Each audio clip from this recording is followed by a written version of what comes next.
took us almost 3 years to recover it. But for Abu, while we tried to reach out to many countries, I would like to give you a little bit background about Asia Baptist Women's Union, because some of you might not even know about the background or may not have heard what ABU is all about. We call it short form ABU, is Asia Baptist Women's Union. I was elected in 2018 in Malaysia, Penang, to be the president of Asia Baptist Women's Union for 5 years. And at that time, I am from Myanmar. My vice president comes from Korea, who cannot communicate in English. We need a translator to speak to one another, all right? And my secretary, who's supposed to write minutes, cannot write minutes in English, all right? But the treasurer, thank God, she's from Malaysia, so the treasurer and I communicated very well. We were in that position. And on top of that, we did not have a lot of funding money to start our ministry. We did not even know whether we have money to go to Bangkok for our first EXCO meeting. We have 980 responses. Over 1,240 na delegates natin, na voting delegates. Okay, the color violet represents the Mindanao. Medyo iba po yung color coding dito, ano? Hindi po yan yung color coding nyo, ha? Mindanao, we have 53.3%. Luzon, 32.2%. And the Central Philippines, walang percent doon. Ay, hindi na nilagay. So anyway, kitang-kita naman po natin, ano, yung ang Mindanao talaga ang may pinakamaraming delegation kasi. Okay.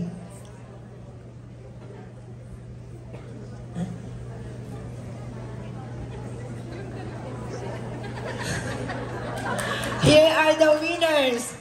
Ang gulo nitong aking ano ngayon eh, operator. Kung kailan, ayan na. Okay, naong natuloy ang treasurer. Dapat auditor muna. Sige, anyway, ayan na po. Na-post na ang ating treasurer. Okay, sabihin muna natin yung kanilang mga votes. Ano? Sis Judith Mangaron got 694 votes. Sis Catherine Hava got 286 votes. Ayun.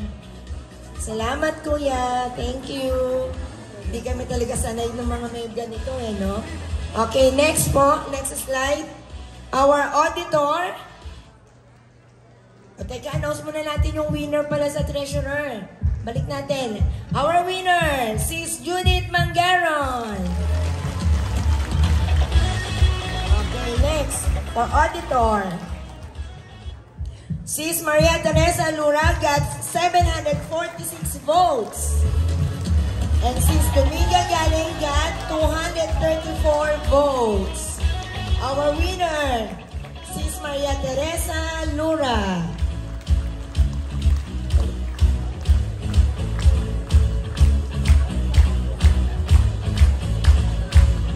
Hindi po, palit lang po kayo na position. O, forward po kayo, forward. Yan. O, sobrang na nga, sobrang. Yan. Talaga mga kinakabahan. Next po, next slide. Our secretary is Lucy Guevara, 818 votes. And Sis Jocelyn Folio, 162 votes. Our winner, Sis Lucy Guevara, with 818 votes.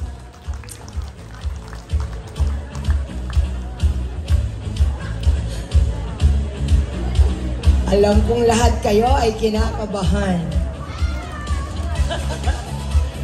Ano, didiling natin ang announcement katulad kanina? Wag na daw, sabi ni nanay, ni Mama Virgie. Okay. The winner, hindi, yung munang mga votes na nakuha po nila. For President, talaga naman. Tara! Sis Remedios Blanco, 680 votes. Sis Edna Garces, 300 votes. Our winner, Sis Remedios Blanco, 680 votes.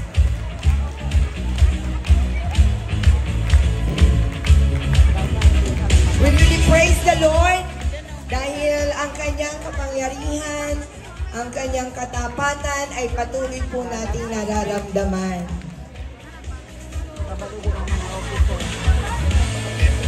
So, ibig sabihin, sa kanilang apat po, kahit outgoing na, incoming pa rin. Di ba? They will still continue serve the Lord sa SPP WMU.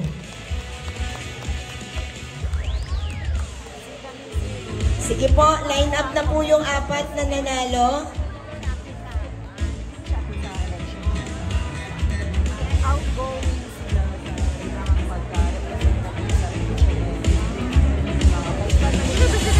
Sige po, moment nila yan. Pagbigyan natin sila. Again, let's give a round of applause sa Panginoon.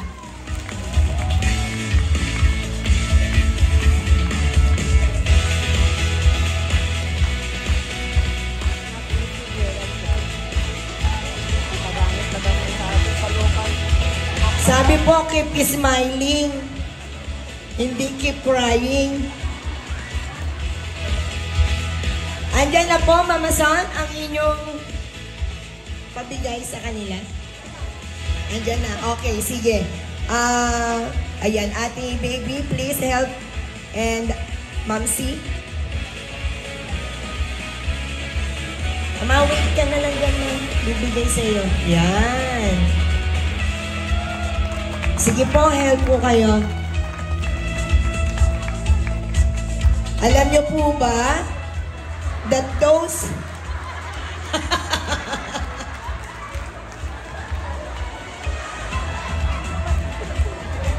alam niyo po ba that those bouquets are handmade personally by Ma'am Azon Beltran? So creative and resourceful. Parang meron ako dyan, yung yellow. Ni-request ko kay Ma'am yan. Nagkagulo na po sila sa bouquet nila. Isa-isa lang po. Ayan, ang dami nung kay Ma'am.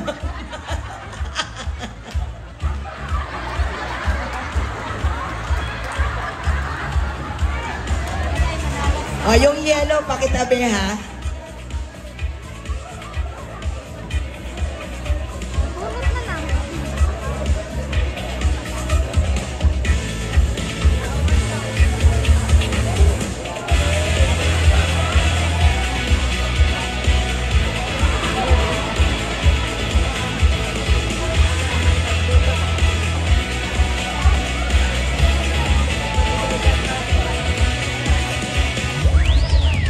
O, sige po, tigil-tigil sana. Ay, hindi. Baka may pagbibigyan si Ma'am yan.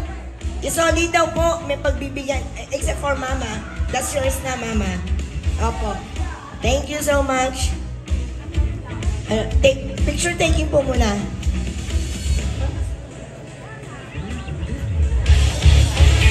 Paghihintay. Yes, of course. Ang gaganda ng mga bouquets ninyo, no? So, we would like to express our gratitude to our outgoing officers. And it's time to welcome and honor our new officers tonight. It is my pleasure to introduce a special guest who will serenade us with her inspiring voice and heartfelt music, hailing from the beautiful country of Bulgaria. To a mission with Jesus. At 43 years old, she brings a wealth of experience and deep passion for sharing the love and grace of Christ through her music. Please join me in giving a warm welcome Benkova as she serenades our officers.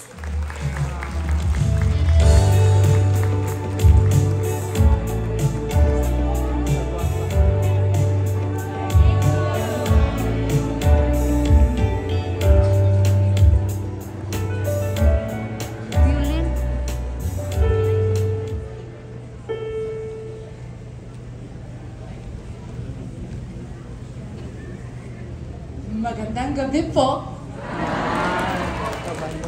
I'm really happy to be part of such an event tonight, and I would like to say thank you so much to Pastor Arn for inviting me, and to his girlfriend, Atilea. Hello, girlfriend. Yeah. Thank you very much, and congratulations on the new chosen ones. And thanks to all the people who helped me being here with you tonight. Just simply thank you and enjoy the rest of the night. And our serenade on the keyboards, we have LA. We just met a while ago from this wonderful band who performed just maybe 40 minutes ago. Thank you guys, and Mr. LA. We will play a song called You Are My Hiding Place. And this song was given to me by my loved one, Mr. Fernando Lazo. Thank you very much for showing this song to me.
LA.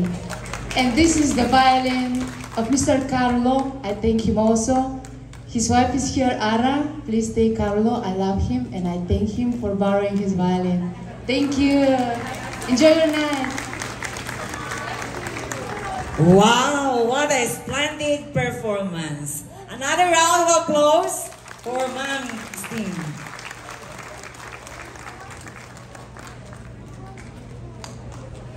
Installation ceremony.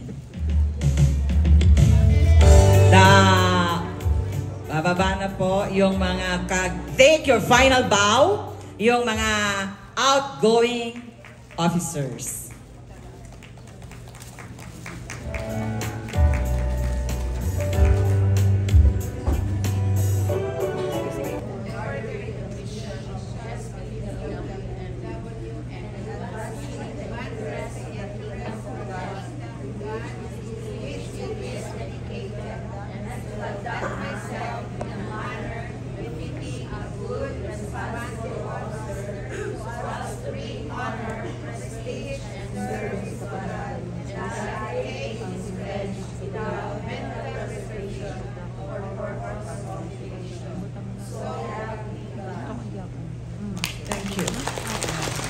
So shall we all bow our heads and pray for the new officers? Let us pray.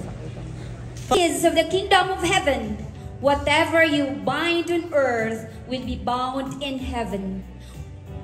Whatever you bind on earth will be bound in heaven, and whatever you loose on earth will be loosed forever. Please turn over now the key of responsibility.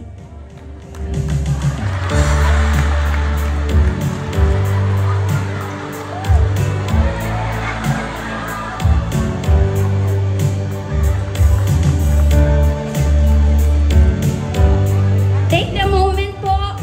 Ito po, baka mahulog yung crown po, Doc.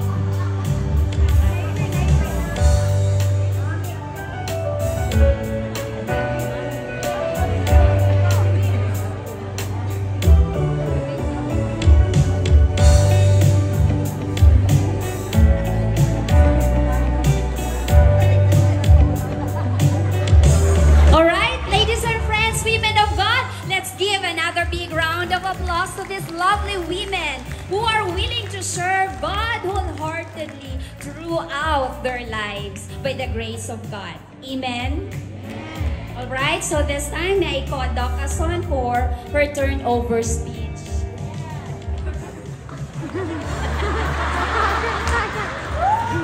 Laging sorpresa ang ginagawa ng MC. Okay, turnover speech. So it has been a very good 3 years. I got the opportunity to serve the Lord with gladness in my heart. Yes, when I was like Ate Remy 4 years ago, that is 2021, I'm not also expecting to win, but I win, marami din, 800 plus online voting kasi. And because of that, umiyak rin ako kasi it's only announced an hour before the election. And I don't know that I am nominated. So, yes, it's true. But they told me a year ago, I just forgot that I was nominated during that time. So I asked the Lord when I don't have a ceremony like this. That's why I really wanted to experience also a ceremony, turnover ceremony that will be remembered throughout my lifetime. That is my first time to wear a crown, and then after 5 minutes, it's gone.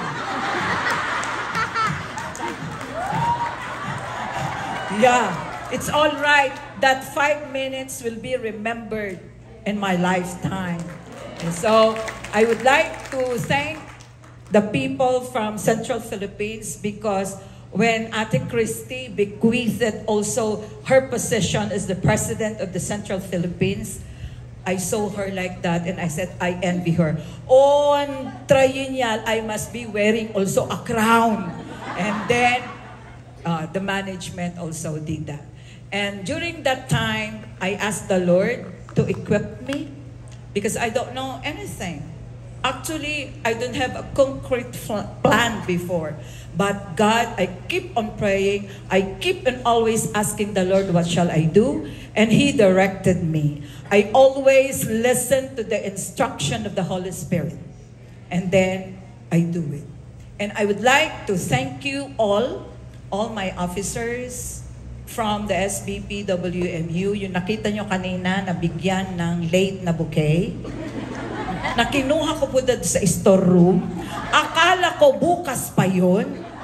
Kaya, itong mga MC dito hindi nagsasabi. But, you know, live, sometimes is always like that. We are not perfect. Only God is perfect. But, we don't have a perfect conference like this. But I know, we enjoyed it, right? Kahit may mali-mali. Kung minsan, the old officer, I really like, you know, they keep on telling me, you are calling the delegates participant. That's not good. Okay, somebody correct me for that. And I said, thank you. You know, until we are still breathing, we keep, okay, the instruction coming from the Holy Spirit and our God. So, just listen to them and do it. That's why I would like to thank you again, especially my officers of the SBP WMU. I keep on telling this 10 times, I really have a dream team to do the dream work together. And really, with all of you, with all your 360 pesos, yeah, that drives us a very long, long way. Totoo yan. Pwede ba namang umandar yung sasakyan kung walang gas? O, ang gas natin, yung kaperahan din natin. Hindi naman tayo ipokrita. Mas marami tayong nagawa kasi marunong kayong magbigay. Amen? The Lord even gave His only begotten Son. Okay, so we also give. So, I already learned to give abundantly, not only love, but also our finances, our time, our relationship with each other. Sometimes it's not perfect. Somebody have told me, why are you there? You are not a graduate of a seminary. You are not a wife of a pastor. Wala daw akong karapatang mag-serve. Bakit? Kailangan ba nakagraduate ka ng seminaryo para mag-serve? Sabi nga ni Dr. Burnett kanina, if you have your heart ready to serve the Lord, even without payment, because God will reward you. And I experienced that. God reward me with many, many things that I cannot count. But I always say thank you to the Lord. Thank you for my many blessings. I am always favored because I do quietly a lot of things in the Lord.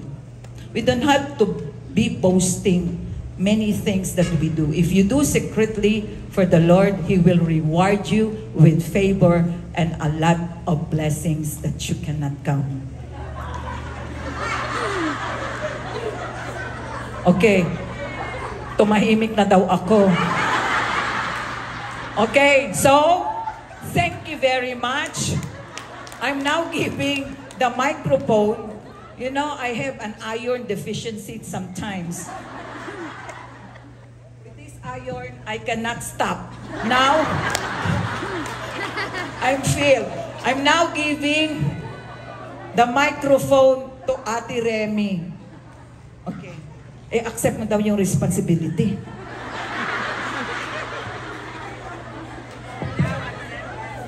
Oh, di kayo na magsalita.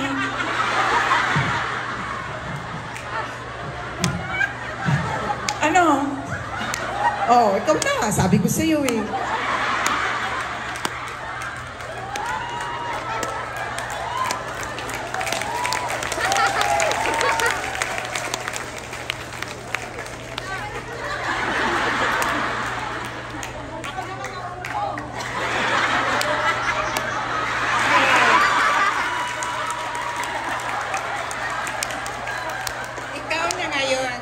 Anyway, nakalamang ako sa iyo ngayong gabi. Okay? Okay, good evening, everyone. Yeah. No, my heart is really full of, I've been surprised and amazed what God has done tonight in my life. You made me cry.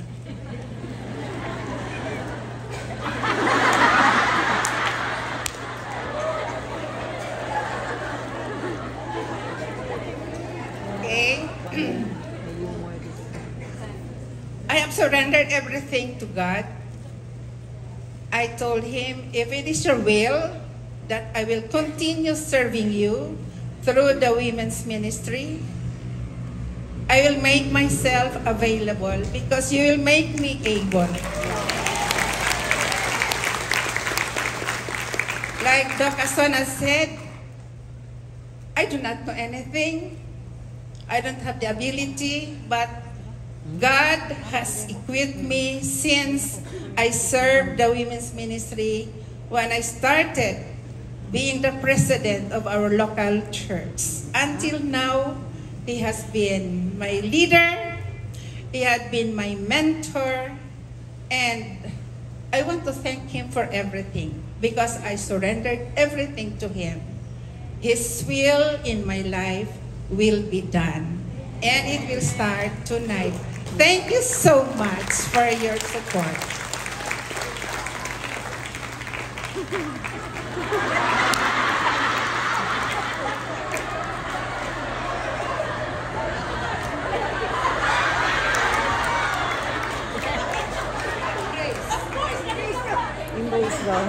Wala ba kayong mga kamay dyan, mga friends?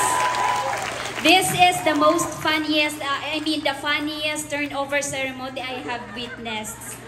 Alright? Okay, congratulations. Yes, yes, okay. Alright. Before election, I said, okay. you be the first. Alright, so let's be serious right now and let's dedicate a word of prayer to the Lord as I call Ma'am Virgie Gopiteo. Dito lang po muna, ma'am. Mag-pray pa po tayo. Kasi parang so funny talaga din. We have to close it. Okay, in the word of prayer, as Ma'am Virgie Gopiteo dedicates all of this to our loving God sa bago nating president po. Shall we all rise po as mag-pray po tayo sa Panginoon? Shall we all rise, please? And I'm requesting all the women to raise your right hand to our new president, the outgoing and the new elected president. Let us, God answers our prayers. Amen? Amen. Let us pray. Dear Lord and loving Heavenly Father, with gratefulness and joy, overflowing thanksgiving to you, Lord, we offer our praises, glorification to the God who is omnipotent, the God who is able to answer our prayers.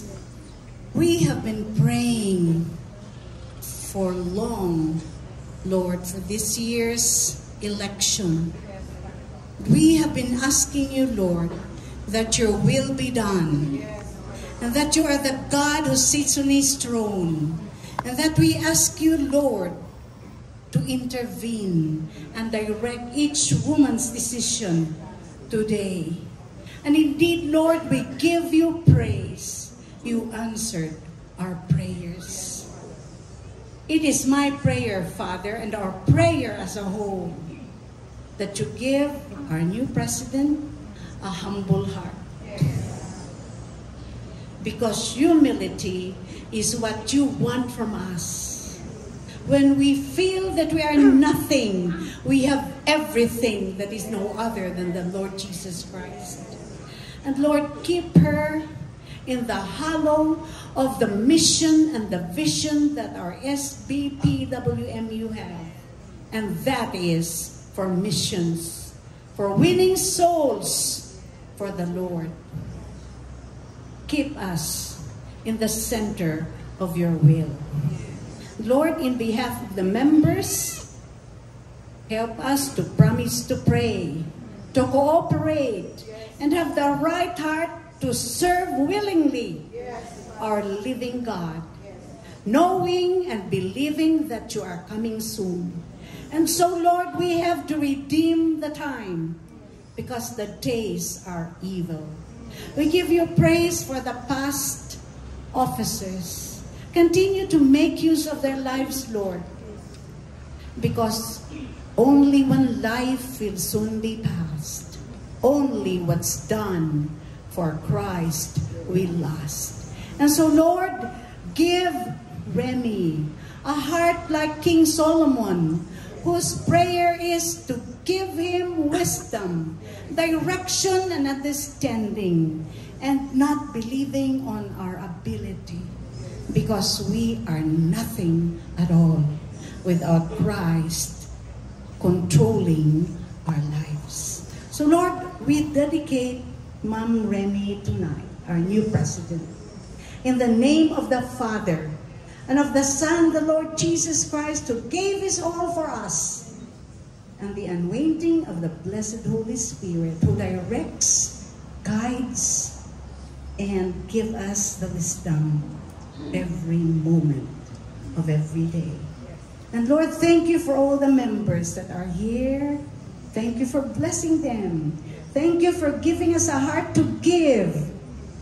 Give and give, as what Dr. Ason said.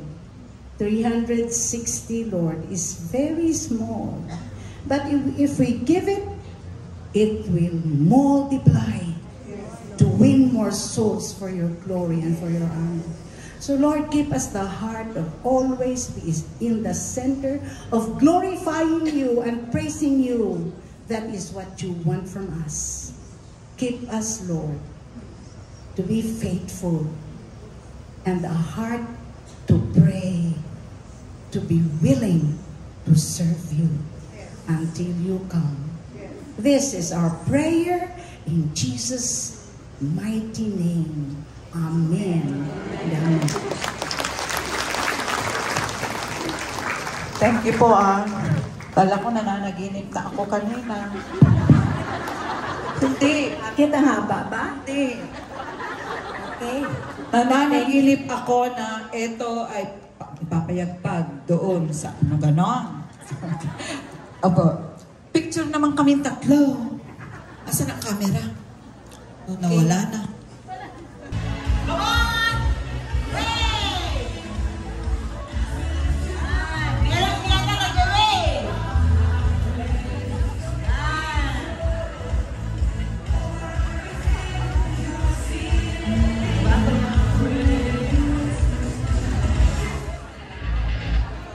Ano?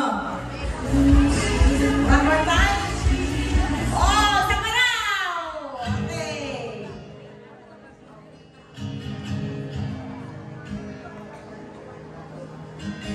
Oh, tignan naman yung instruction. Ready? 1, 2, 3, go! Wave! Yan. Hindi naman kami nagpupunan. Dito lang ah, mag-wave naman kami. Baba daw tayo. Till I lay my head, oh, I will sing of the goodness